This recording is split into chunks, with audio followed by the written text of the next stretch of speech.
Hi bro, welcome to our channel.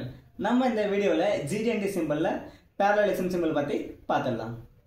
Parallelism அப்படின்னா ஒரு பொருளின் இரண்டு மேற்பரப்புகள் எவ்வளவு parallel-ஆ இருக்கணும் அப்படின்னு நம்ம டிஃபைன் பண்றது தான் parallelism. இந்த parallelism வந்து நம்ம ப்ரொடக்ஷன் ஃபீல்ட்ல ஒரு முக்கியமான டைமென்ஷன். எடுத்துக்காட்டாக ஒன்று சொல்லிடுறேன்.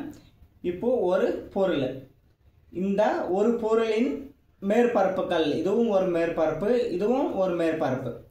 இந்த இரண்டு மேற்பரப்புகள் எவ்வளவு இணையா இருக்கு அப்படின்னு நம்ம மெஷர் பண்றது தான் parallelism. parallelism வந்து எப்பொழுதுமே டேட்டமுடன் தொடர்புடையது. எந்த பரப்புடன் இணையா இருக்கணும் அப்படின்னு நம்ம டேட்டம்ல குறிப்பிடுவோம். parallelism வந்து மூன்று வகையா பிரிக்கலாம். Surface parallelism, axis parallelism and centre plane parallelism அப்படின்னு மூணு வகையான parallelism இருக்கு. சர்ஃபேஸ் parallelism அப்படின்னு எடுத்துக்கணும்னா ஒரு மேற்பரப்புடன் மற்றொரு மேற்பரப்பு எவ்வளவு இணையா இருக்கணும் அப்படின்னு குறிப்பிடுறது தான் surface parallelism. Number 2, axis parallelism. Axis parallelismனா ஒரு ஹோலுடைய ஆக்சிஸ், அதாவது ஒரு ஹோலுடைய சென்டர் ஆக்சிஸ்ல இருந்து மற்றொரு பரப்பு வந்து எவ்வளவு இணையா இருக்கணும் அப்படின்னு நம்ம டிஃபைன் பண்ணுவோம். Number 3, centre plane parallelism.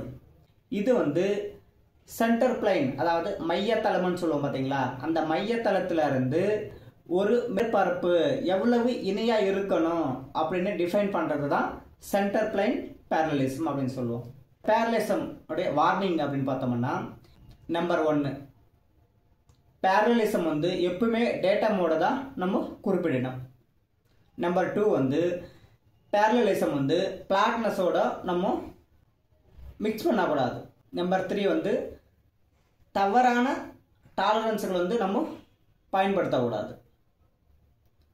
இந்த parallelism வந்து அச்சீவ் பண்ணிட்டோம்னா அதனுடைய பயன்கள் என்னென்னு பார்க்கும்போது பர்ஃபெக்டாக அசம்பிள் ஆகும், இந்த காம்பவுண்டுடைய லைஃப் வந்து அதிகரிக்கும், இதனுடைய ஃபங்க்ஷன் வந்து பர்ஃபெக்டாக இருக்கும். இன்று நம்ம parallelism பற்றி முழுசாக பார்த்துட்டோம். இது உங்களுக்கு பயனுள்ளதாக அமையும் என்று நான் நம்புகிறேன். நம்ம அடுத்த வீடியோவில் சந்திப்போம். நம்ம சேனலை சப்ஸ்கிரைப் பண்ண மறக்காதீங்க. இந்த வீடியோவை ஒரு லைக் பண்ணிடுங்க. உங்கள் கருத்துக்களை கமெண்ட் செக்ஷனில் பதிவிடுங்க.